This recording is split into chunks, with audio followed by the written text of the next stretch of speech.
இன்றைய இரவு ஞாபக சிந்தனை நாம் சிந்திக்க இருக்கிறது.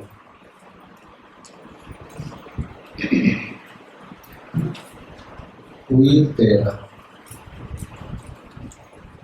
உயிர் தேடல்.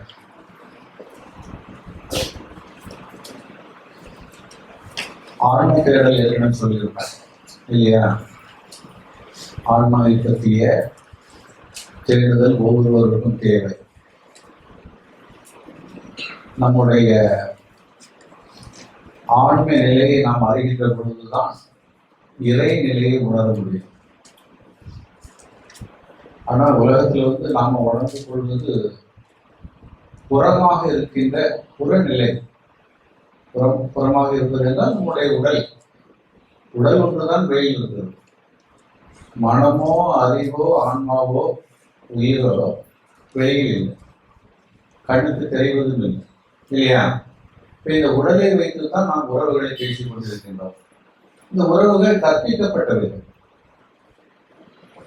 உங்க உடலில் வருவதற்கு காரணமாக இருந்த பெற்றோர்கள், அவர்களோடு தொடர்புடையவர்கள் மற்றும் உங்களோடு இணைபவர்கள், இப்படி அந்த புறத்தில் இருக்கக்கூடிய மற்றவர்களை நட்பாகவும் உறவாகவும் பழகி கொண்டு நாம் நம்மோடு நம் வாழ்க்கையோடு இணைத்துக் கொண்டிருக்கிறோம். இதெல்லாம் புறத்தில் இருப்பவை. என்றுமே புறம் அழிந்துவிடும். நன்றாக ஞாபகம். புறத்திற்கு நிலைத்த தன்மை கிடையாது. அதே போல அகத்துக்கும் பார்த்தீங்கன்னு சொன்னா அகமும் நிலைக்குன்னு சொல்ல முடியாது. இப்போ 100 விழுக்காடுல 50 விழுக்காடு புறம் அப்படியே போயிடும். சுத்தமாக புறம் எல்லாமே போயிடும். மீதி இருக்கக்கூடிய 50 விழுக்காடுல ஒரு 25 விழுக்காடு இல்லையா, அதுவும் அழிந்து போகக்கூடிய ஒரு நிலை தான். ஒரு 25 விழுக்காடு இது உங்களுக்கு நிலைத்த தன்மையை அடையக்கூடிய தன்மை. அப்போ 75 விழுக்காடு அழிவுத்தன்மையில் இருக்குது. அதனாலதான் ஒவ்வொருவருக்கும் மனநிலை எப்படி இருக்குன்னு சொல்லியான நிலைத்த தன்மையை விட மெஜாரிட்டி அதானே, நிலைத்த தன்மையை விட அழிகிற தன்மைகள் தான் ஆசை கூடுதலா இருக்கும். இப்போ உண்மையை பேசணும்னு சொன்னா நமக்கு மனம் ஒத்து போவாது. என்னத்த உண்மையை பேச எந்த சாதிச்சுட போறோம். ஆனா பொய்யை பேசி சாதிக்கிற மாதிரி நினைச்சுக்கிட்டு ஏமாந்து இருப்போம். உலக வழக்கம் அப்படிதான் இருக்குது. உண்மையை பேசணும்னா பேசவே மாட்டாங்க. பேசணும்னு நினைச்சா கூட முடியாது. ஏன்னா அது உண்மையை மறைத்து வைக்கப்பட்டிருக்கிறது. பொய் தான் மேல இருக்கும். உங்களுக்கு வேண்டிய ஒரு முக்கியமான ட்ரெஸ் ஹீரோக்கு அடியில் இருக்குன்னு நீங்க மேல தேவையில்லாத ட்ரெஸ் எல்லாம் இருக்கும். அவசரத்துல டப்பன் கிடைக்கிற எடுத்து கொடுத்துட்டு போகலான்ற மாதிரி அப்படிதான் நம்ம வாழ்ந்து கொண்டு இருக்கிறோம்.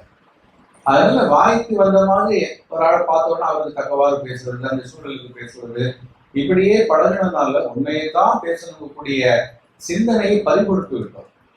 அதுக்கு காரணம் மெஜாரிட்டி பொய்யாக இருக்கு. அழிந்து விட தன்மையில் பொய் அழிந்துடும். நீங்க பொய் வாழ வைக்கணும்னு நினைச்சிட்டு இருக்கீங்க. எந்த காலத்திலும் பொய் வாழ வைக்காது. இன்னைக்கு வாழ்ந்த மாதிரி தெரியாது. மாயை காரணம் இல்லை. பொய் வாழ வைக்கிறதுக்கே முடியாது. ஏன்னா அது பேஸ்மெண்டே கிடையாது. உண்மைங்கிறது ஒரு பொருள் இருக்கிறது. ஆனா பொய்ங்கிறது அதை சார்ந்து உருவாக்கப்பட்டது இல்லையா? ஒருத்தன் வெட்டிட்டான், ரோட்லயே வெட்டிட்டான், இது உண்மை. ஆனா வெளியில சொல்லும்போது யாரோ வெட்டிட்டாப்பா, இது முதல்ல வரும். யாருன்னே தெரியாது. யாரோன்னு ஒன்று சொல்லுகிற பொழுது அப்புறம் சொல்லுவான், யாரா இருப்பான், இவன் ஏன் திருடி இருப்பான், இல்லை எல்லாம் தப்பு பண்ணியிருப்பான். அதுக்கப்புறம் அவனுக்கு தங்கச்சிக்கு தொடர்பாம்பா, அண்ணங்கார போட்டாம்பா, இவர் ஒரு கதை கொடுத்துருவார். அப்புறம் சொத்து கத்து வாங்கல் கொடுக்கல் பிரச்சனை, அவங்க ரியல் எஸ்டேட் வேலை பார்க்குறாங்க இல்லையா, அதுல உள்ளவங்க அடிச்சிருப்பாங்க. அப்புறம் அண்ணன் தம்பி பிரச்சனை இருக்குது, ஆடு வச்சு அடிச்சிருப்பான். இப்படி அவரவர்கள் யூகத்திற்கு தக்கவாறு கதை புனைந்து அந்த வெட்டுப்பட்டது இல்லையா, அதுக்கு ஒரு 500 1000 கதை. ஆனா உண்மை என்பது வேறு. உண்மை என்பது அந்த வெட்டினவனுக்கு இவனுக்கு சம்மதமே இருக்காது. அவன் கூலிப்படையா இருப்பான். அவங்க வெட்ட ஆள் வேறா இருக்கும், இவன் இருக்க மாட்டான். பச்சை சட்டைப்பா 8 மணிக்கு போவான் பைக்ல, பச்சை சட்டைன்னு இருப்பான். இவனும் 8 மணிக்கு பச்சை சட்டையில் தான் போயிருப்பான். அடிச்சான். அவனுக்கும் மூஞ்சி தெரியாது, இவனுக்கும் தெரியாது. ஆனா போனது இவன். ஆனா வெளியில வந்த கதைகள்லாம் எப்படி இருக்குது இல்லையா? இப்போ அந்த பொய் என்பது பரப்பப்படுவதாக இருக்கு. அது உண்மை கிடையாது. அப்ப அது நிலைக்கவும் முடியாது. தேடி தேடி தேடி தேடி தேடி போகக்கூடிய நேரத்துல ஒரு நேரத்துல வந்து இது தெரியறதுக்கு வாய்ப்பு. சில நேரம் அவங்க செத்து போய் 20-25 வருஷத்துக்கு பிறகு கூட உண்மை வரலாம். உண்மை வராமல் போகாது இல்லையா? சப்போஸ் வெளியே உண்மை வரலைன்னா கூட உண்மை தானே. வெளியே தெரியாதனால உண்மை அழிஞ்சிருமா? உண்மை அழியாது. அதை ரப் பண்ணவும் முடியாது, எரஸ் பண்ண முடியாது, டெலிட் பண்ணவும் முடியாது. ஆனா பொய்யை நீங்க எப்படி பண்ணலாம்? அதனால வாழ்க்கையில வந்து நீங்க நிலைக்கணும்னு நினைச்சிட்டீங்கன்னு சொன்னா முதல்ல நீங்க கையாள வேண்டிய விஷயங்கள் வந்து உண்மையை கையாளுவதற்கு தெரிந்து கொள்ளும். உண்மையை கையாளணும், பொய்யை கையாளவே கூடாது. அந்த பொய்யை கையாளுறதுனால நீங்க நினைப்பீங்க இப்ப நம்ம நல்லா இருக்கலாம் பண்றோம் போறோம்னு நினைப்பீங்க. இல்ல அந்த நேரத்துல உங்களுக்கு சில துன்பங்கள் வந்துட்டு இருக்கோம். நல்லா சம்பாதிச்சுட்டு இருப்பான், நல்ல வசதிகள் இருக்கும். ஆனாலும் மன சஞ்சலத்திலையும் சோகத்திலையும் நம்ம நினைச்சதை நடத்த முடியலைங்கிற ஒரு உணர்வு இல்லை. பொதுவாக மனிதர்கள் பார்த்தீங்கன்னா படிச்சு முடிச்சோன்னா வேலை கிடைக்கலன்னு அலைவான். அப்புறம் கல்யாணம் ஆகலைன்னு சொல்லி அலைவான். கல்யாணம் ஆனதுக்கு பிறகு பிள்ளைன்பான். அப்புறம் பிள்ளை வந்த பிறகு பிள்ளைக்கு நொல்லன்பான். பிள்ளைனாலும் 1000 தொலைவில் இருப்பான். அப்ப இதுல இருந்து நம்ம எப்படி விடுறது? அப்ப அதை தேடி ஒரு ஓட்டம். இப்படியே இந்த ஓட்டம் வந்து வாழ்க்கையில் எங்க இருக்கும்? ஒவ்வொரு சேனல்ல ஓடிக்கிட்டே இருக்கும். நிம்மதி இருக்காது. அப்ப இதுக்கு காரணம் என்ன? இன்னைக்கு உள்ளதா? இன்னைக்கு இல்லை. இது என்னைக்கும் உள்ளது. ஏதோ ஒரு ஜென்மத்துல நீங்க கையாண்ட போய் அது இப்படி வந்து ரியாக்ட் பண்ணும். அதான் நீங்க சொன்ன மாதிரி every action there is an equal and opposite reaction. அது உடனேதான் இதுக்குதான் கிடையாது. இதேதான் நம்மவங்கெல்லாம் முன்னாலேயே சொல்லி வச்சாங்க, எதிர்வினை இல்லையா? ஒண்ணு போட்டோம்னா அதான் முளைக்கும். அதை எப்படி விடும்? தப்பு செய்யறதும் நன்றி குடிச்சுதான் ஆகணுங்கிற மாதிரி அது எந்த ஜென்மாவோ போன ஜென்மாவோ எந்த ஜென்மாவோ ஏதோ ஒரு ஜென்மால நீங்க விதைத்த விதை அது வந்து அறுவடை கொடுக்கறது.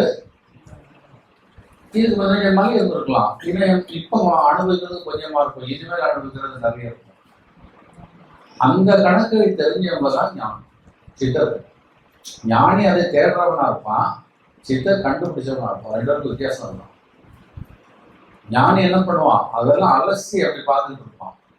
ஆனா காங்கிரீட்டா அதனுடைய விடையை கண்டுபிடித்தவன் சித்தனாக இருக்கும். சித்தருக்கு போயாச்சுன்னு சொல்லியாச்சுன்னா என்ன பண்ணுவாங்கன்னா அது இதாப்பா இதனால்தான் இதான்னு சொல்லிட்டு விட்டு போயிட்டே இருப்பாங்க. ஆனா ஞானிகிட்ட போனா அதை அலசி இதை அலசி அப்படி இருக்கலாம் இப்படி இருக்கலாம் இதெல்லாம் போயிட்டு இருக்கோம். பக்தியில நம்ம போகும்போது நிறைய இருக்கிறாங்க சாமியார்கள் மகான்கள். அவங்களாம் என்ன பண்ணாங்க? எல்லாம் சாமி பார்த்துக்கணும், என்ன ஈஸ்வரன் அவன் எந்த தெய்வத்தை வழிபடணும் அந்த தெய்வத்துக்கு தலையில போட்டு அவன் போயிட்டு இருப்பான். நமக்கு விடிவு எப்படி வரும் இல்லையா? தெய்வத்தை கும்பிட்டோம்னா தெய்வம் காப்பாத்திருமா? அப்போ நாம உணர வேண்டியது உண்மையே உணரும். இந்த உண்மை வந்து எல்லா பாதையும் எந்த ஜென்மத்துல பண்ணாலும் அங்க போட்ட உண்மை அப்படியே இன்னைக்கு வர அப்படிதான் மாறவே மாறும். போய் தான் மாறி வரும். அப்போ நம்ம ஈஸியாக அந்த வாழ்க்கையை கண்டுபிடிச்சிடலாம். எதெல்லாம் மாறி இருக்குதோ, எதெல்லாம் நமக்கு கரெக்டாக சொல்ல முடியலையோ, எதெல்லாம் ஒரு இன்டெஃபினட்டா இருக்குதோ, ஒரு டெஃபினட்டா இல்லாமல் இருக்கணும். அந்த மாதிரி இருக்கிறது எல்லாமே போய் தான். டிபெண்டிங் வித் ஃப்ளா. அப்போ முதல்ல நம்ம பார்த்தோம்னா போய் எதுவாக இருக்குன்னா இறை நிலையில போய், தெய்வ நிலையில போய், வாழ்க்கை நிலையில போய் இல்லையா? உண்மைன்னு சொன்னா எல்லாருக்கும் ஒன்றாதான் இருக்கணும். எல்லாருக்கும் ஒண்ணுதானே உண்மை. அப்ப நம்ம வந்து இறைவன் பிடின்னு சொல்லும்போது இன்னொருத்தன் இன்னொரு மாதிரிங்கிறான், அப்புறம் இன்னொருத்தன். அப்ப ஆளாளுக்கு சொல்லுகிற பொழுது எது உண்மை? அது எதுவுமே உண்மை இல்லை. ரொம்ப அவனை பிடிச்சி கையை பிடிச்சுன்னு கேட்டான், யாருக்கு தெரியுமே? எங்க அப்பா அம்மா சொன்னாங்க. இல்லை என் முன்னோர்கள் சொன்னாங்க, சான்றோர்கள் சொன்னாங்கன்னு சொல்லிட்டு போயிட்டே இருப்பாங்க. அப்ப அங்க உண்மை எங்க இருக்குது? ஆனா நம்ம அதுக்கு பின்னாடி பயணித்துட்டு இருக்கிறோம். அப்போ உண்மை இல்லாத வழியில போனா உண்மை நமக்கு எப்படி கிடைக்கும்? அதனால பலன் எப்படி வரும்? மரம் ஒண்ணு இருந்தா போய் காய் பறிக்கலாம். மரமே இல்லை, மரத்துக்கு போட்டுட்டே போனா எங்க போய் கண்டுபிடிப்பீங்க? என்னைக்கு காய் தரும், என்னைக்கு சாப்பிடுவீங்க? இப்ப வாழ்க்கை அப்படித்தான் போயிட்டே இருக்குது. இருப்பதாக அதான் நம்பிக்கை. நம்பிட்டு போக எதை நம்பிட்டு போறது? அது நமக்கு என்ன தரணும்னா அதனுடைய அறிகுறிகள் இருக்கணும். எப்பொருள் யார் யாருமாய் கேட்பினும் அப்பொருள் மெய்ப்பொருள் காணும்போது அறிவு. அந்த மெய்த்தன்மை நம்மிடம் இருந்தால்தான் மெய்யே கிடைக்கும். முள்ளால் எடுக்கணும். உங்க நெய் கொஞ்சம் நெய் இருந்தா அந்த நெய்யை வச்சு நீங்க நிறைய நெய்யை எடுக்கலாம். ஒரு நெருப்பு வேணும், சும்மா நெருப்பு வருமா? வராது. உங்ககிட்ட ஒரு வத்தி குச்சி இருக்கணும். அதே நெருப்பு என்ன வச்சிருக்கலாம்? உள்ள வச்சிருக்கணும் இல்லையா? அதை வச்சுதான் அப்படின்னா வரும். இல்லை கொஞ்சம் ஒரு நெருப்பு பொறி உங்க கையில வச்சிருந்தீங்க, இல்லை ஒரு சின்ன விளக்கு தீபம் வச்சிருக்கீங்க, இதை வச்சு ஊரே இருக்கலாம். பெருக்கி போயிட்டே இருக்கும். ஒண்ணுமே இல்லாத போது, அப்போ ஒண்ணுமே இல்லாத இருப்பது போய் இதை எப்படி கொடுக்கும்? அதனால்தான் நமக்கு பலன் அடைய முடியாமல் போகுது. நம்மகிட்ட என்ன இல்லை? உண்மை. உண்மைதான் நிலைத்த தன்மைகளை தர முடியும். அப்ப நமக்கு என்ன வரும்னா அந்த வாழ்க்கையில இன்னைக்கு கொஞ்சம் சந்தோஷமா இருக்கும். அப்புறம் 2 நாள் சொன்னா பழைய கோரிக்கைன்னு ஏதாவது ஒரு மேட்ரு உள்ள வந்து விழுந்து அப்புறம் மூட் அவுட் ஆயிடும். அப்புறம் கொஞ்சம் காசு வந்த மாதிரி இருக்கும், அப்புறம் சரியாயிருக்கும். அப்புறம் பொண்டாட்டிக்கு உடம்பு சரியில்லை, பிள்ளைக்கு சரியில்லை, எங்க அம்மா என்ன அப்படி பண்ணிட்டா, எங்க அப்பா என்ன இப்படி பண்ணிட்டாரு, என் ஃப்ரெண்டு இல்லை என்ன நம்ப மாட்டேங்கான், ஆனா அந்த வேலை பார்க்குற இடத்துல எனக்கு கொஞ்சம் சரியா செட் ஆகலைங்க, இருக்கிற வீடு சரி, இப்படி மாறி மாறி மாறி மாறி என்ன பண்ணிட்டு இருக்கோம்? Ups and down. இதுக்கு இடையில ஒரு நாள் சந்தோஷம் இருக்கும். லேஸ் அவருக்கு ஹோட்டல்ல போய் உட்காந்து கொஞ்சம் ஜாலியாக அடிச்சு சாப்பிட்டுருப்போம். இதுதான் மிச்சம் இல்லையா? அதுக்கு இடையில ஒரு நாள் கொஞ்சம் சந்தோஷமா இருந்ததுதான். மீதி நாள் எல்லாமே இப்படி இருக்கும். ஆனா அதுதான் நம்ம ஓடிட்டு இருக்கோம். ஏன்னா இதை தாண்டி போவதற்கு நம்மளுக்கு என்ன இல்லை, தெம்பு இல்லை, வழி இல்லை, ரூட் தெரியாது. அப்ப இங்கதானே இருக்கணும். ஒரு கூட்டுக்குள்ள போட்டாச்சு எலிய, அது அப்படி ஏறி வரும்போது மேல பல போட்டு வச்சிருக்கீங்க, பொத்துன்னு விழுந்துட்டே தான் இருக்கும். ஏறும் உள்ளோம். ஏன்னா அடைப்பு இருக்கிறது. அப்ப அந்த அடைப்பை யார் எடுப்பார்கள்? அடைப்பு எப்பொழுது எடுக்கப்படும்? அப்பொழுது தான் அடைப்பட்டவர்கள் விடுபட முடியும். இப்ப எல்லா ஆன்மாவும் அடைப்பட்டு இருக்கிறது. எல்லா ஆன்மாவும் எப்படி இருக்கிறது? அடைப்பட்டு இருக்கிறது. இப்ப அந்த ஆன்மான என்ன? அவ ஆன்மான பெண்மானலாம் வருமா? ஆன்மான் பெண்மானா இல்லையா? ஆன்மான்னு நம்ம ஒரு பேரை வச்சுக்கிட்டது தான் இல்லை, அதுக்கு பேர் ஆன்மாவா? நம்ம சொல்லுவது நம்ம என்ன பேரை சொல்றோமோ அது அப்படியே எடுத்துட்டு இது தண்ணின்னு சொல்லுவோம். நாம சொல்றது நமக்கு தண்ணின்னு பார்த்த உடனே ஞாபகம் வந்துடும், தண்ணின்பான். வெள்ளக்கார பார்த்தோன்னா வாட்டரும்பான். பட்டுன்னு அடிச்சு தண்ணி என்ன வாட்டருன்னா அவன் நான்சாஸ் கட்டுவான். வாட்டர் போய் தண்ணிங்கிறான்பான் இல்லையா? அவன் நார்த் இந்தியங்காரப்பான் பாணின்பான். ஆளாளுக்கு இதெல்லாம் பேசுனா மலையாளி பின்னாடி இருந்தா அவன் சொல்லுவான் வெள்ளமானும்பான். இது எது? தெலுங்குக்காரங்க நீர் எக்கடாச்சும் இது நீரான இல்லையா? இது எது சரி? இது சொல்லிட்டு இருக்கும் போதே தண்ணி வட்டி போயிடும்.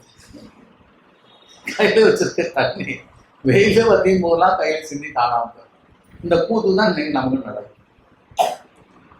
எல்லாருமே ஆளாளுக்கு ஒவ்வொரு பேரை வச்சுக்கிட்டு அவ்வளவா சிந்தனையில வாழ்ந்துட்டு இருக்கும்போது இப்ப இதுல இருந்து விடுபடுவது எப்படி சொன்னா, ஊர் என்ன சொன்னாலும் ஊர் சொல்றதுல உனக்கு ஒரு விழுக்காடு பிரயோஜனப்படாது. இதுதான் உண்மை. அப்போ ஊரை நம்பித்தானே வாழ்றோம், ஊர்ல தான் வாழ்றோம். நீ ஊர்ல தான் வாழ்ற, ஊரை நம்பித்தான் வாழ்ற, அதை இல்லைன்னு சொல்ல வரல. ஆனா வாழ்றது நீ ஆக்கும், ஊர் இல்லை. ஊர் அழிஞ்சா நம்ம அழிஞ்சு போயிடுவோமே. நீ அழிஞ்சா ஊர் அழிஞ்சிடும். இது இன்னும் உனக்கு தெரியும். இதுதான் மாய். நீங்க என்ன சொல்லிட்டு இருக்கிறீங்க? ஊர் அழிஞ்சா நம்ம அழிஞ்சிருவோம். நான் என்ன சொல்றேன், நீ அழிஞ்சா ஊர் அழிஞ்சிரும். Is it true or not? என்ன வெங்கடேசி, சரியா தப்பா? உடனே சொல்றாரு, ஐயா நீங்க சொல்றதுதான் சரியா. கிருஷ்ணர் என்ன காட்டினாரு? எல்லா காக்காவை காட்டிட்டு இல்லையா? எல்லாரும் உஷாரா இருப்பீங்க. அது ஒரு பூரா இருக்கட்டும். இப்போ இந்த உலகத்தின் போக்கு அப்படிதான் இருக்குது. எப்படி இருக்குதுன்னு சொன்னா, உலகம் நம்மளை வாழ வைக்கிறதுன்னு சொல்லிட்டு இருக்கிறோம். நாம தான் உலகத்தை வாழ வைத்துக் கொண்டிருக்கிறோம். இதுதான் உண்மை. இதுதான் மெய் அறிவு. இதுக்கு வேற என்ன அறிவு? மெய் அறிவு. மீதி எல்லாம் பொய் அறிவு. அப்ப நாம எப்படி வாழ வைக்கிறோம்? நம்மளால முடியுமா? உலகம் எவ்வளவு பெருசு, எவ்வளவு பேர் இருக்கிறாங்க, என்னென்னலாம் இருக்குது இல்லையா? நாம உலகத்தை வாழ வைக்க முடியுமா? என்ன முட்டாள்தனமான பேச்சு. நாம அதில் ஒரு தூசி. கம்பேரிங் வித் வேர்ல்டை பார்க்கும்போது நாம எங்க இருக்கிறோம்? It's a very little bit இல்லையா? சின்ன தூசியிலேயும் தூசி. அப்ப அந்த மாதிரி இருந்துட்டு நாம வந்து உலகத்தை வாழ வைக்கிறோம்னு சொன்னா இது அகம்பாவம் இல்லையா? ஆணவம் இல்ல? யார் இது பெருசா பேசுறோம்? இப்ப நான் கேட்கிறேன், நீ செத்து போயிட்டேன்னு போய் உலகம் இருந்தா என்ன இல்லைன்னு என்ன? உனக்கு கண்ணு கூடணும்னா அமெரிக்காவே இங்க வந்து பக்கத்துல இருக்கட்டும், ஈபிள் டவர் இங்க கண்ணுக்கு முன்னாடி இருக்கட்டும், வாட்ஸ் த யூஸ்? அப்படியே முருகப்பெருமான் மைண்ட்ல வந்து கிட்ட வந்து உனக்கு என்ன வேணுமோ உனக்கு கேளுன்னா, காது கேட்கலன்னா அவர் சொன்னது என்ன கேட்கும்? காதும் போயிட்டு கண்ணும் போயிட்டுன்னா கடல் கடன்னா பார்த்து இல்லையா? அப்ப எந்த பிரம்மாண்டம் இருந்து பிரயோஜனம் இல்லை.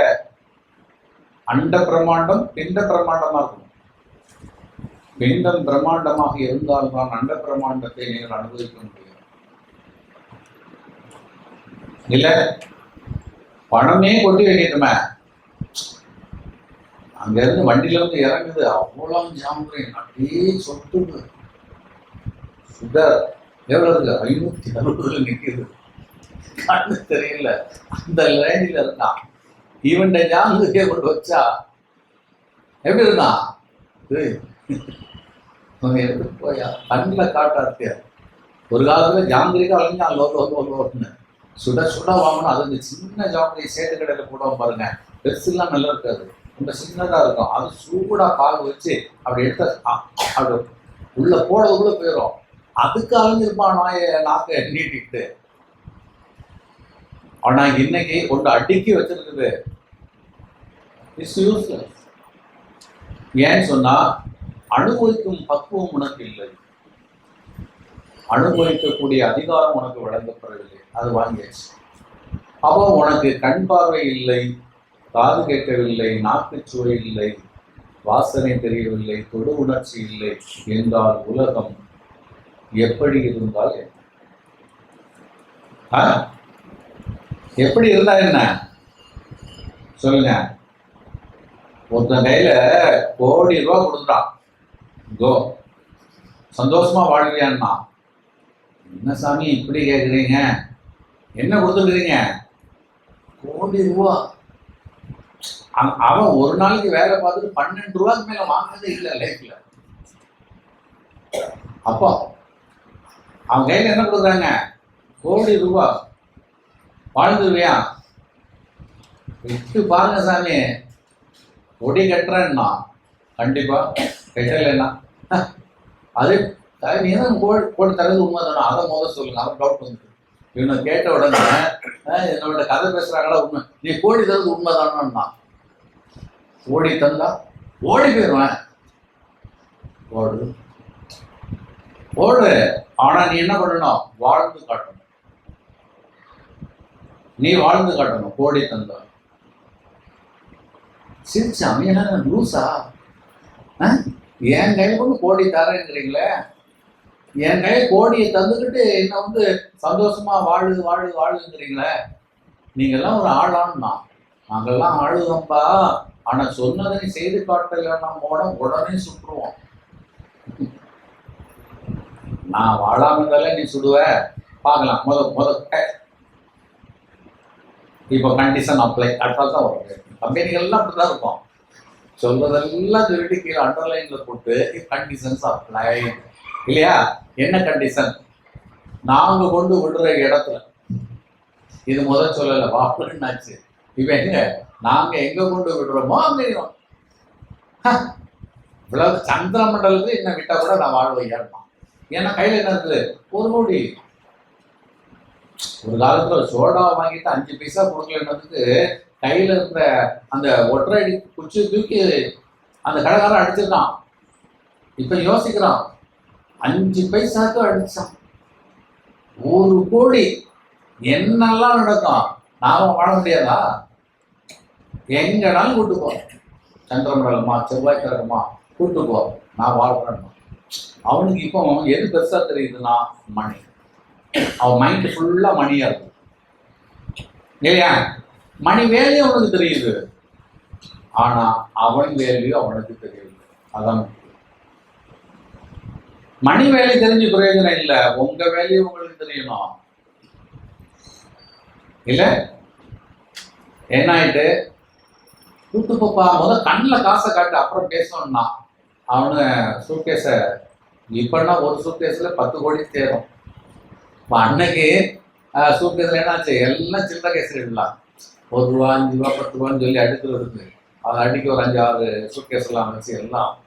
இப்போ அந்த கண்டெய்னர் ஓடின மாதிரி கண்டெய்னர் பண்ணுவோம். சூட்கேஸ்ல 1 கோடி ரூபா செட் பண்ணி எல்லாம் வச்சுட்டாங்க. செம்ம சந்தோஷம்.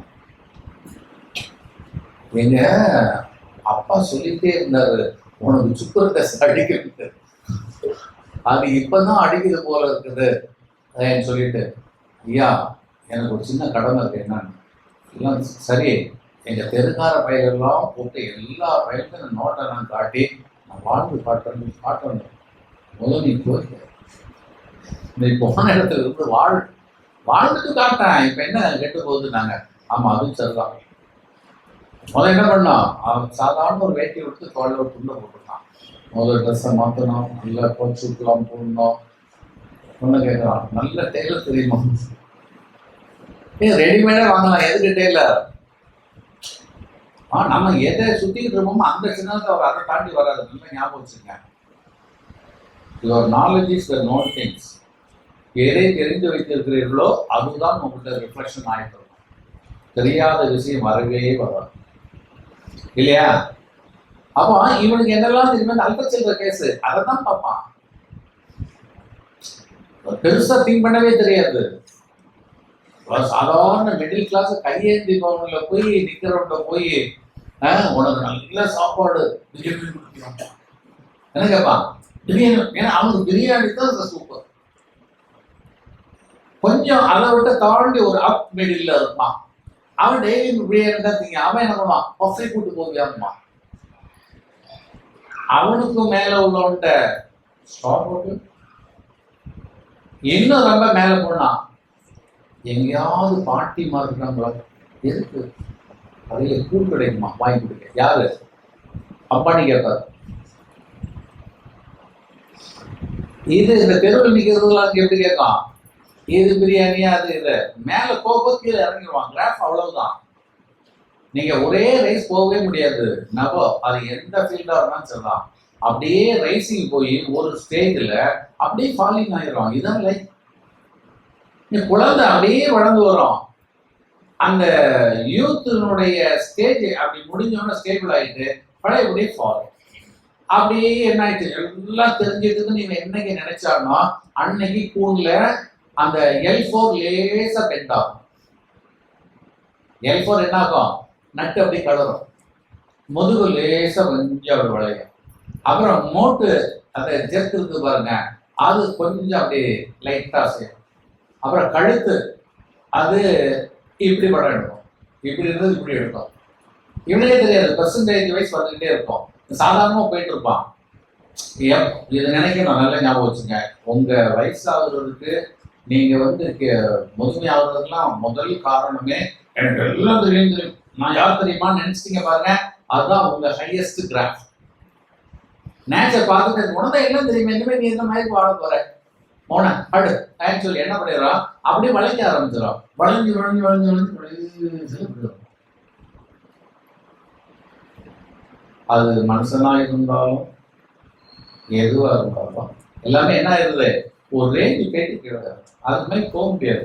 அந்த எந்த ரேஞ்சில் போய் அது நிற்குதுங்கிறது தான் நமக்கு முக்கியம். அதை தான் உணரும். யூத் இளமையில் இருக்கிறோம் பாருங்க, அதுதான் இந்த டாப்பஸ்ட். யூத்தை பறி கொடுத்துடக்கூடாது. அவன் யூத்தை அழிக்கிறதுக்கு தான் ஒவ்வொன்றும் அலையிறான். எப்படியாவது யூத்தை அழிச்சிடணும். அதுக்கப்புறம் பட்டு பட்டு பட்டு பட்டுன்னு என்ன ஆயிரம் முடிஞ்சு போயிடும், வாழ்க்கையே முடிஞ்சு போயிடும். இதுதான் ஒரு மரம் பாருங்க, அப்படியே அதுக்கப்புறம் வந்து அப்படியே சுருக்கி பட்டு பட்டு பட்டு பட்டு அப்படியே. அதுதான் ஒரு லெவல்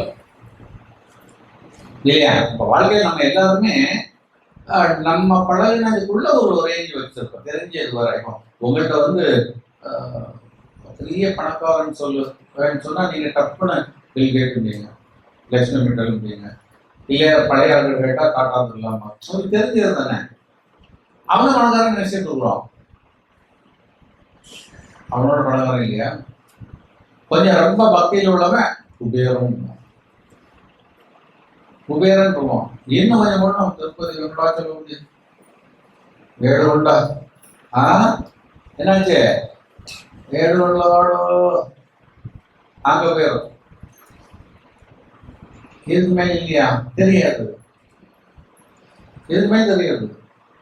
வசதி லைஃப் லக்ஸுரிஸ் நினைக்கிறதையும் என்ன நினைச்சிருக்கான், கிலோ கணக்கில் நகை வச்சிருக்கிறது, கழுத்துல போட்டு கழுத்து போயிட்டு நகை போட்டார். அந்த லைஃபினுடைய லக்ஸுரிஸோ அதுல இருக்கக்கூடிய அந்த ஒர்த்னஸோ வெல்த்னஸோ நம்ம என்ன தெரிஞ்சு வச்சிருக்கோமோ அதை வச்சுதான் வச்சிருக்கோம். அது உண்மை கிடையாது. நல்லா புரியணும்.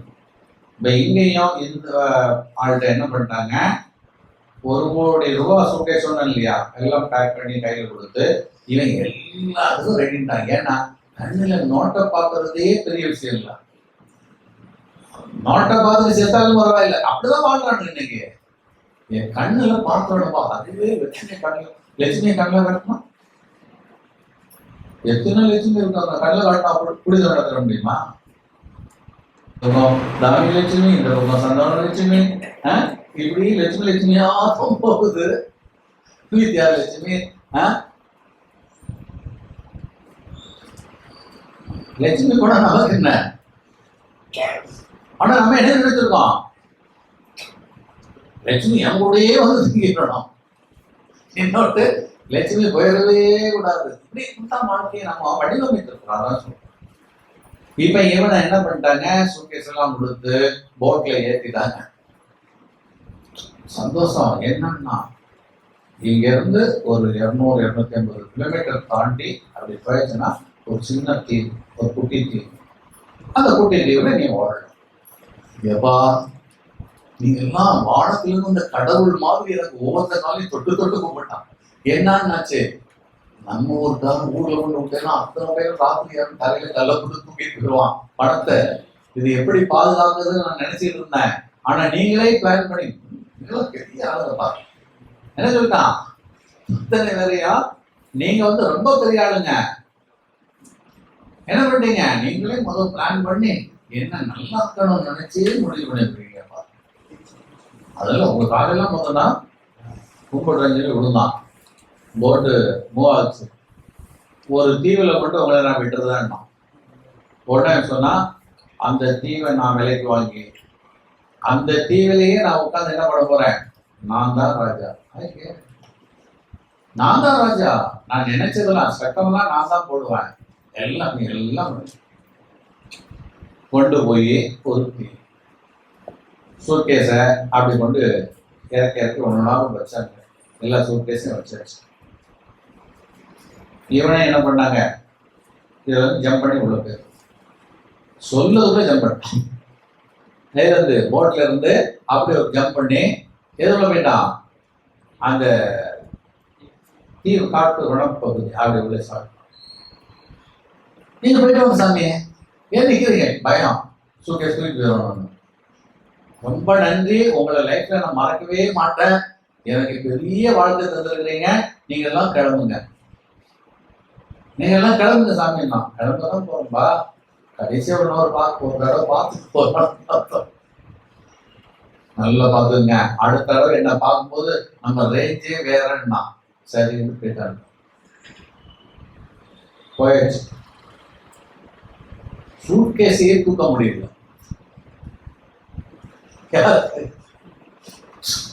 நகர்த்திட்டு போறதுக்கு, ஏன்னா அந்த அளவுக்கு தெம்பு இல்லை இது. சூட் கேஸை இழுத்து இழுத்து பாக்குறான், போட்டு நாந்து போயிடுச்சு. போட் எங்க போயிடுச்சு, இங்க இருந்து ஒரு அது டப்புனு ஃபோல்ஸா அது ஒரு 10 கிலோமீட்டர் இழுத்து இங்கே வச்சு திறந்துருவோம். பக்கம் லாக், நம்பர் லாக். எப்படி திறந்தது? சாமி ஏய் அண்ணா, எவன் காது கேட்கும், யாரு காது கேட்கும்? கொஞ்சம் யோசிச்சு பாருங்க. சாமியும் வாங்கல, நம்பரும் தெரியாது, சுட்கேஸும் எடுக்க முடியல, லாக்கு ஒரு பேர் இல்லை, யாருமே இல்லாத அத்துவான காடு போயாச்சு. அதான் இப்ப தள்ளி போயிட்டு கத்துறான், சூட்கேஸுக்கு மேல அப்படியே உட்காரணும். எப்படி துறக்குது, அங்க கல் கிடக்கான்னு பார்த்து எடுத்து வந்து சூட்கேஸை உடைக்கலாம். அந்த லாக்கை உடைக்கிறதுதான் ட்ரை பண்றான், பயங்கரமா ட்ரை பண்றான். அது அசைவனான்னு கேள்வி. இப்போ அவன் யோசிச்சான், அட பாருங்க திறந்து காட்டினான், உள்ள பணமும் இருக்குது, அதெல்லாம் உண்மைதான், கொஞ்சம் எடுத்து கையில வச்சிருந்தா அப்புறம் இதை திறந்துக்கலாமே, அதுல ஒரு நோட்டு கூட நம்ம எடுத்து வைக்காம போயிட்டாங்க, இல்ல கையில 4 காசு தராம போயிட்டாங்களே. இவனுக்கு கணக்கு அந்த 1 லட்சத்திலே இருந்தது, கையில ஒண்ணு வாங்குதோ அந்த திகையெல்லாம் வரல.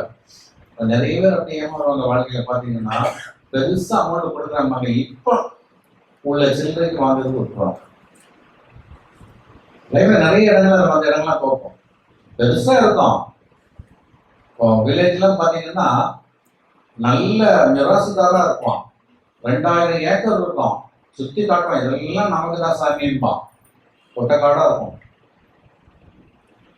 லேண்ட் எடுத்தா எங்கேயோ காசு வரும், ஆனா கையில ஒரு 10 ரூபா இருப்பாரு. நம்ம ஊர்காரன்ட்ட 1/4 கிரவுண்ட் வாங்கு, மூச்சு திணறிடும், ஆனா அக்கௌண்ட்ல எவ்வளவு இருக்கும், 5C 10Cங்கிற மாதிரி இருக்கும். ஏன்னா 1/2 கிரவுண்டே 5C போகுது. மணி இங்க இருக்குது, ஆனா ப்ராப்பர்ட்டி இல்லை, அங்க ப்ராப்பர்ட்டி இருக்குது, மணி இல்லை. அதனாலதான் அங்க வில்லேஜ் உள்ளவங்க நம்மளை பார்த்து ஆன்னு பார்க்க காரணம். அந்த காலத்துல இப்போ எல்லாம் தேடிட்டாங்க இங்க வந்து, இல்லையா? இப்ப அங்கேயே லேண்ட் ஏறி போச்சு.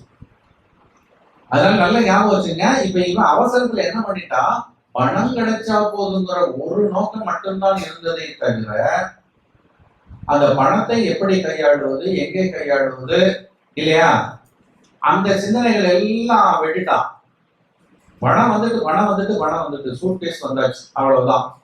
எங்க கொண்டு விடுறான்னு கூட அட்ரஸே தெரியாது, அத்துவானமாக்கு யாருமே இல்லை, அந்த காட்டுல கொண்டு விட்டாச்சு.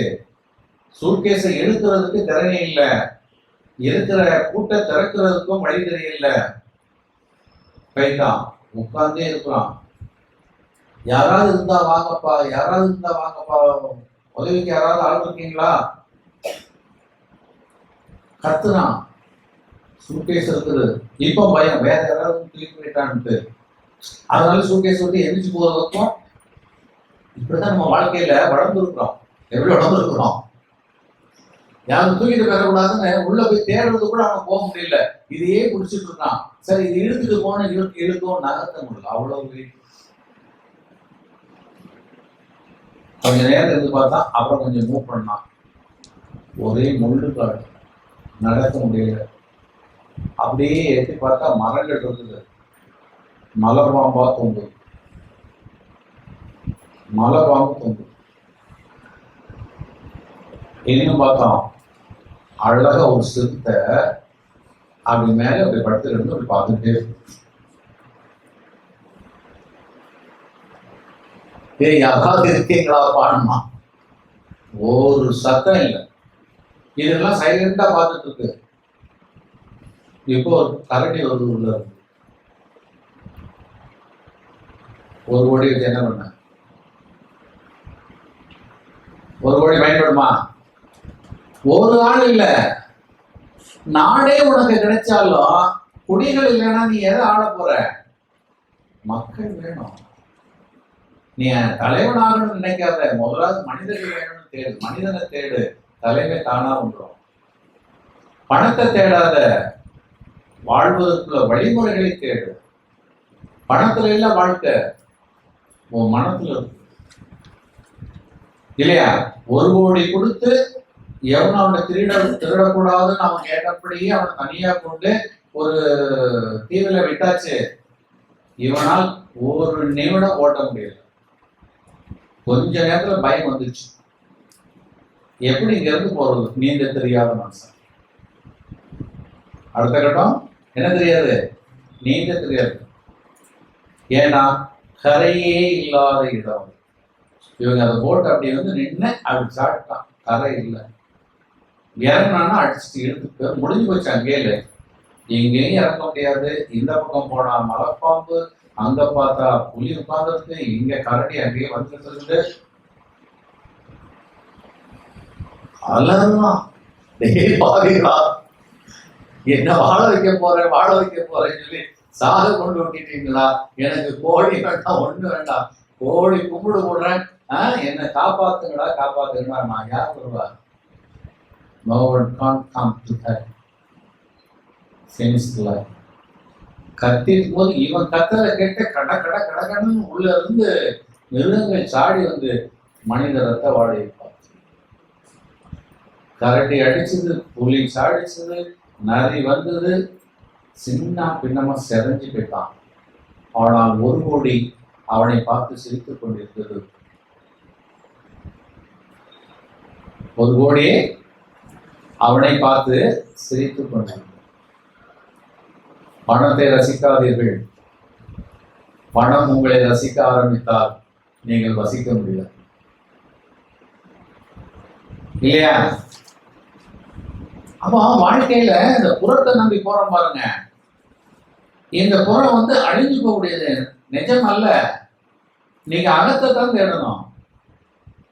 அந்த அகத்திலையும் பாதி அழியறதா இருக்குது.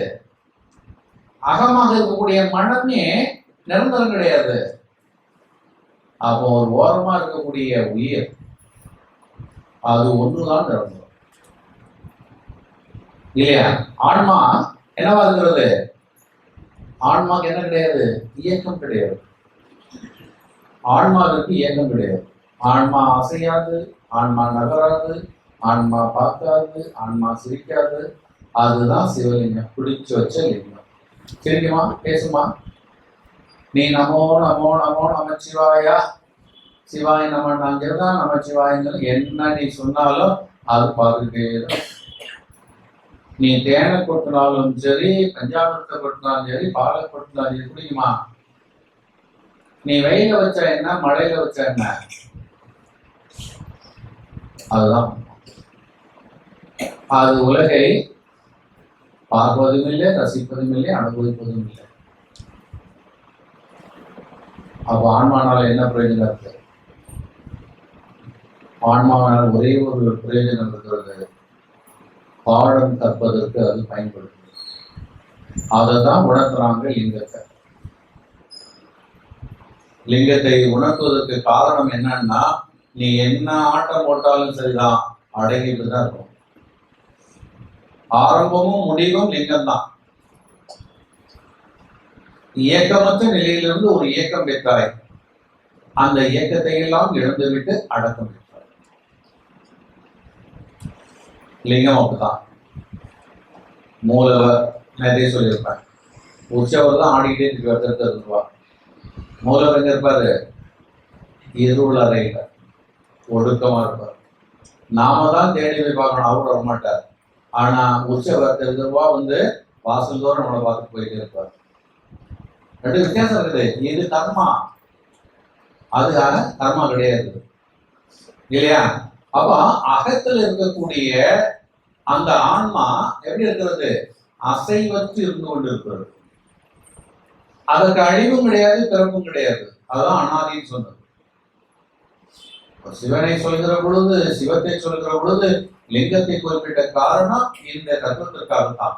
அனாதியாக இருக்கு, பிறப்பு அற்றவன் இல்லையா, பிறப்பில். ஆனா அதனாலே நமக்கு ஒரு பிரயோஜனம் கிடையாது. Just we can learn a lesson. ஆடாதடா ஆடாதடா அடங்கி போயிடுவேன் சொல்ல காரணத்தை சொல்றதுக்கு தான் வாய் பேசாம மௌனமா லிங்கத்தை பிடிச்சி.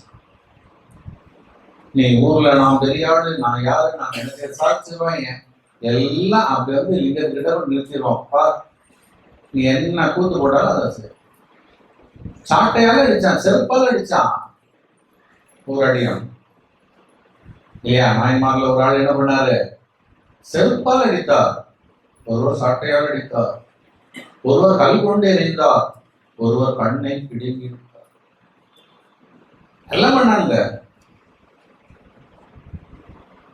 No reaction.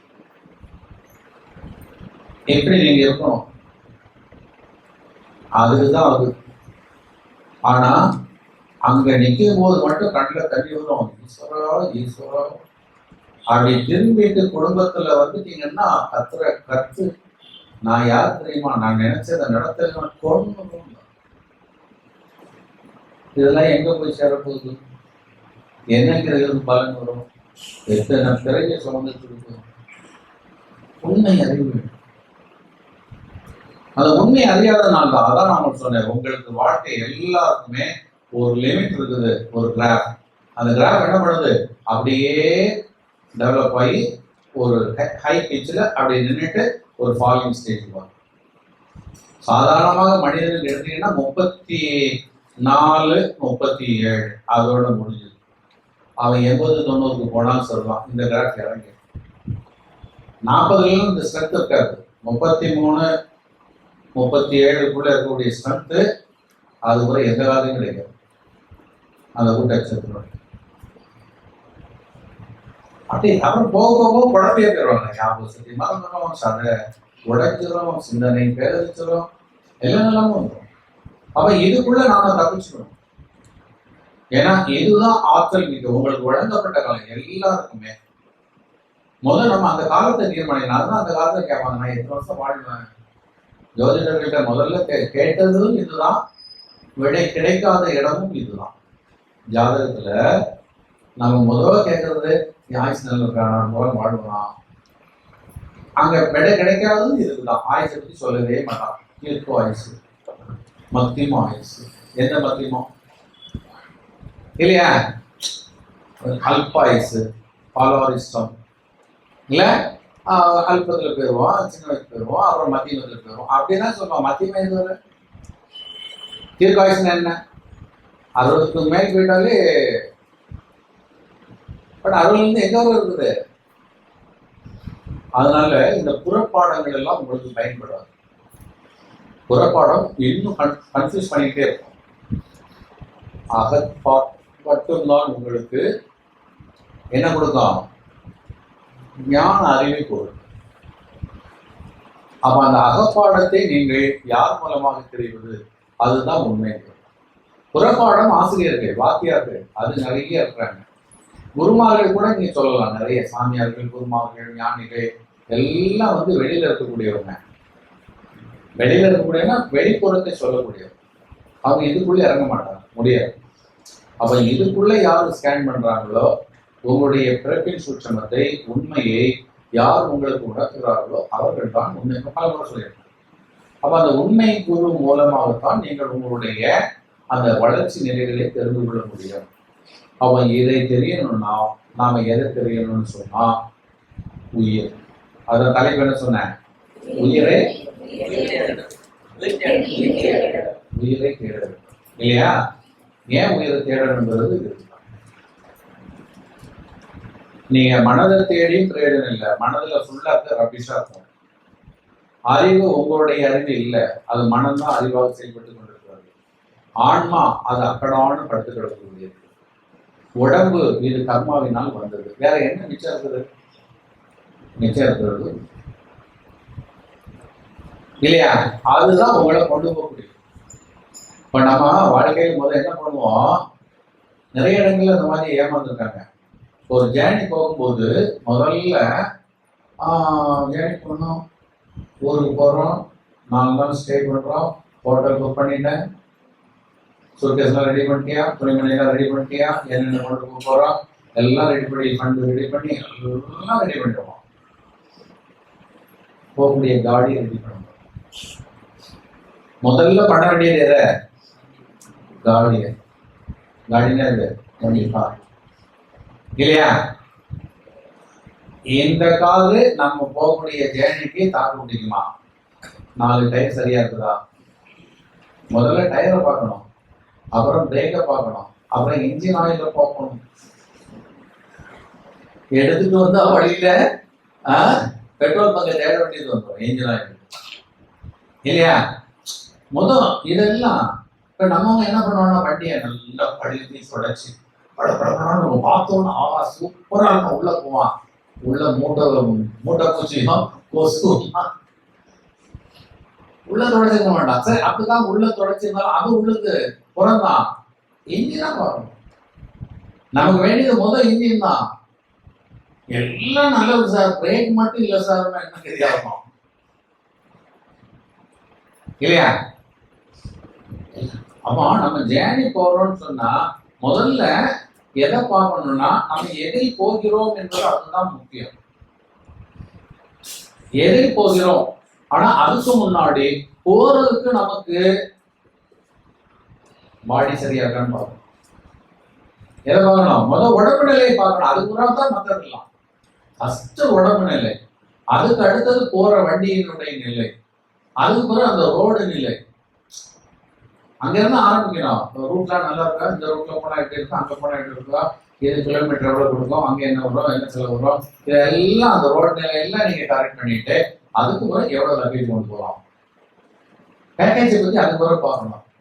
அதுக்கு பிறகு அங்க போய் இறங்கணும்னா எங்க தங்குறது, எப்படி தங்க முடியும், அதுக்குள்ள சூழ்நிலைகள் என்ன, அதெல்லாம் புக் பண்ணிட்டோமா, இதெல்லாம் அதுக்கு பிறகுதான் உள்ள வைக்கக்கூடிய உடம்பு கொடுக்குறதா, சுடிதான் போடுறதா, தொப்பி வச்சுக்கலாமா, கண்ணாடி போட்டுக்கலாமா, ஹீல்ஸ் வச்சுக்கலாமா, இந்த கதையெல்லாம் எப்பா நீ ஹீல்ஸே இல்லாம, தொப்பியே இல்லாம, ஜீன்ஸே இல்லாம ஜட்டி போட்டுட்டா கூட ப்ராப்ளம் இல்லை. யூ கேன் ரீச் தேர். அங்க போய் கூட ஒரு கடையில போய் கூட ஒரு சுடிதார் எடுத்து போட்டுட்டு இருக்கலாம். ஆனா போய் சேர்றதுக்கு வண்டியில போற வழியிலேயே ரோட்ல இறக்கி திருச்சியில ராத்திரி ஆச்சாரத்துல திருப்பி விட்டாருன்னா படுப்பு எப்படி ஏறும் இல்லையா? அப்போ கவனிக்கப்பட வேண்டியதை நம்ம கவனிக்கவில்லை. கவனம் குறைவு. வாழ்க்கையில் அந்த கவனத்தை தான் நான் உங்களுக்கு பேச விரும்புறேன். நீங்க காசு இருந்தா போதும், வேலை கிடைச்சா போதும், நல்ல பொண்ணாட்டி இருந்தா போதும், அப்படி சில வாழ்க்கை அலையணும். வந்த உடனே என்ன பண்ணிடுவா, அம்மா விட்டு பிரிச்சிருவா, முடிஞ்சு போச்சு. அவ அம்மா ஆசன் தான். எல்லாரும் அப்படி பண்ணாங்கன்னு சொல்லல, அப்படி இருக்கலாம் இல்லையா? அங்கேயே வந்துருது. குழந்தை இல்லைன்னு குழந்தை வேண்டாங்க. அந்த குழந்தை வந்திருந்து குழந்தைய பார்க்கறதே வாழ்க்கையில தொழில். தொழில் வேலையிலேயும் போய் சேருவான். அந்த வேலை தான் லைஃப்லாம் ப்ராப்ளமா இருக்கும். எங்க எந்த புத்துல எது வருதுன்னு உங்களுக்கு தெரியாது. நீங்க அதுலதான் சந்தோஷம் நினைக்கிறீங்க. நான் சொல்வது இதெல்லாம் புறம். முதல்ல எதையும் ஃபேஸ் பண்ணக்கூடிய மென்டாலிட்டி உங்களுக்கு வேணும். எந்த பிரச்சனையானாலும் எதிர்கொள்ளக்கூடிய தைரியமும் தன்னம்பிக்கை முதல்ல பெறும். அப்ப நம்ம எவ்வளவு காலம் ஜீவிப்போம், நம்ம வாழ்க்கையில அப்ஸ் அண்ட் டவுன்ஸ் எப்படி இருக்குதுங்கக்கூடிய அந்த கிராஃப், அந்த மேப் தெரிஞ்சிட்டுன்னு சொல்லியாச்சுன்னா எல்லாரும் அந்த மேப் தான் வேணும். இந்த பீரியட்ல நமக்கு பாடி ப்ராப்ளம் வரும், இந்த பீரியட்ல நமக்கு நிம்மதி பதிவோம், இந்த பீரியட்ல நமக்கு டவுன் ஆக போகுது, அதுக்குள்ள சேர்த்து நம்ம வளர்க்கணும். எந்த நமக்கு எப்படி இருக்கும், எந்த சூப்பர். அப்ப எல்லாத்தையும் விட்டுடலாம், நீ எதையுமே சேர்க்க வேண்டாம். மாங்குன்னு சேர்த்து 40லயே சேர்த்துருவான், எல்லாம் சேர்த்துருவான். பார்த்தா 3 வீடு. எனக்கு தெரிஞ்ச ஒரு நண்பர் 40 வயசுலயே 3 வீடு வாங்கிட்டான். 3 வீடு நல்லது. அது தெரியல, உள்ளவங்களே சொல்லுவாங்க, அப்ப இந்த வயசுல டப்பன் வந்துச்சு. 3 வீடு வந்துருக்குது, கார் வந்துருக்குது. அதுக்கப்புறம் ஒரு டெம்போ ஃபேன் ஒன்று எடுத்துதான், கொஞ்சம் அந்த தேங்காய் தோப்பு இதெல்லாம் வாங்கி எல்லாம் 50 வயசுல பக்கா செட்டில். அப்புறம் அந்த இப்ப டவுன் ஃபாலிங் 60 வயசுல வரும்போது ஒண்ணும் ஆகும். 60 வயசுல ஒண்ணும் எங்க போச்சு, எப்படி போச்சு தரும். இப்ப இருக்கு, நான் இப்ப நாவல்களுக்கு இருக்கும்போது தேர சொல்லல, ஒரு நிகழ்வு சொன்னார். கேட்டோடனே எனக்கே கஷ்டமா இருந்தது. எனக்கு அது தெரியும் இல்லை. ஒரு தேட்டர் ஓனர், நாகர்கோயில்ல ஒரு தேட்டர் ஓனர், தேட்டர் அருமையான தேட்டர். அந்த தேட்டர் திறப்பு விழாலாம் ரொம்ப பயங்கரமா அதுல ஓடிச்சு நாயகன், அது இதெல்லாம் அந்த அந்த பீரியட் எல்லா படமே சூப்பரா போச்சு. நிறைய ஃபைனான்ஸ்லாம் வெளியில கொடுத்தார், சொத்துலாம் நிறைய வாங்கினார், நல்ல வருமானம். பணம் எவ்வளவுன்னு கணக்கே சொல்ல முடியாது. நிறைய படங்களுக்கு ஃபைனான்ஸ் பண்ணார், அங்க ஓன் டிஸ்ட்ரிபியூஷன்ஸ் இதெல்லாம் எடுத்தார். இப்ப எங்கன்னா தேட்டர் எடுத்தாச்சு, எல்லாம் எடுத்தாச்சு. ட்ரிப்ளிகேன்ல ஒரு சின்ன வீட்டுல புருஷன் கொண்டாடி வாடகைக்கு இருக்கிறாங்க. எவ்வளவு ஓனர் இது கண் கூட நான் அங்க தெரியாம உங்களுக்கு நான் அப்படியா அங்க இருக்கும்போது பழக்கம் எங்க அதெல்லாம் கொடுப்பீங்க. ஆரம்பத்தில் அந்த பழக்கம் இருந்தது. இப்ப அவர் வந்து இப்படி இருக்கிறாரு. எத்தனை வருஷம் இருக்கும்? இன்னும் ஒரு 30 வருஷம் இருக்கும், அவ்வளவுதான். 30 இயர்ஸ்ல இவ்வளவு சம்பாதிச்சு இப்ப வாடகை வீட்டுல உட்காந்துருக்காரு, வேலை இல்லை. யோசிச்சு பாருங்க. இல்ல எதை சம்பாதிச்சு என்ன பிரயோஜனம்? கடைசி வரை நிக்குமானே நமக்கு தெரியாத. இது கடைசி காலத்துல பையன் கடைசி காலத்துல பால் ஊத்துவான்னு பிள்ளைய வளர்க்குறது அப்படிதான். கடைசி காலத்துல எனக்கு பள்ளிக்கூடத்துக்கு வேணும், பால் ஊத்துறதுக்கு வேணும்னு அவன் வானுமதிக்கு ஊத்துட்டு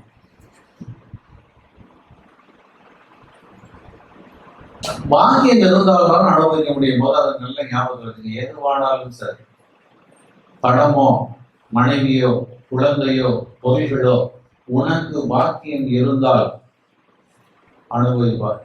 பாக்கியம் இல்லை என்றால் வாய்ப்பே கிடையாது. நீ தலைகீழ டான்ஸ். அப்ப நமக்கு பாக்கியம் இருக்குதா இல்லையான்னு அறிஞ்சுக்கிறதுதான் முதல்ல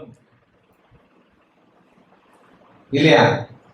அப்ப அதை தெரிஞ்சுக்கிட்டு என்னன்னா நமக்கு எதான்ங்கிறத மனத்தெளிவு வந்துடுதுன்னு சொல்லியாச்சுன்னா வாழ்க்கை எப்படி இருக்கும்?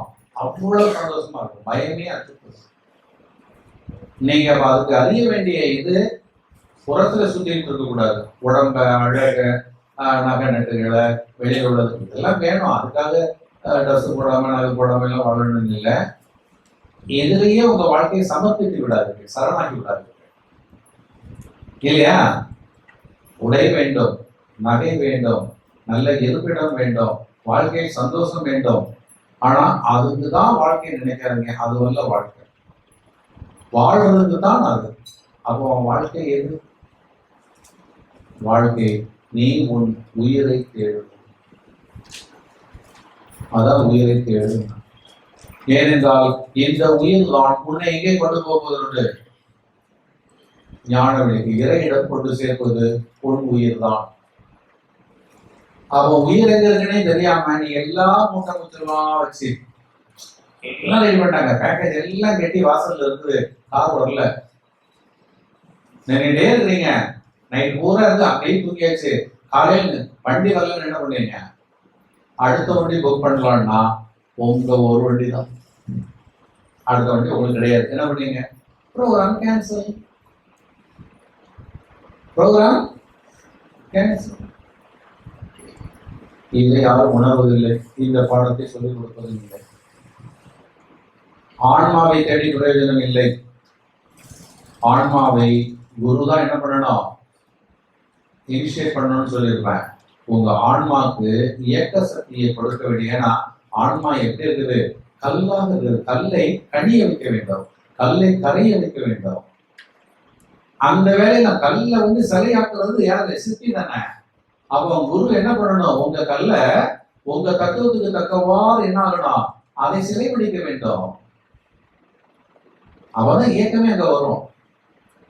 ஆனால் அதற்கு முன் நீங்கள் தேட வேண்டியது உயிரை தேடுவது. உயிர் நமக்குள்ளதான் இருக்குது. எனக்கு தானே ஓடிட்டு உயிர் தெரியாத உயிர் எல்லாமே நான் இருந்துட்டு இருக்கேன். உயிர்த்தனால நான் பேசுறேன், நடிக்கிறேன், சிரிக்கிறேன், உட்கார்ந்து சொல்றதெல்லாம் கேட்டுட்டு இருக்கேன் நினைச்சீங்கன்னா இன்னும் நீங்கள் உண்மைக்கு வரவில்லை இல்லையா?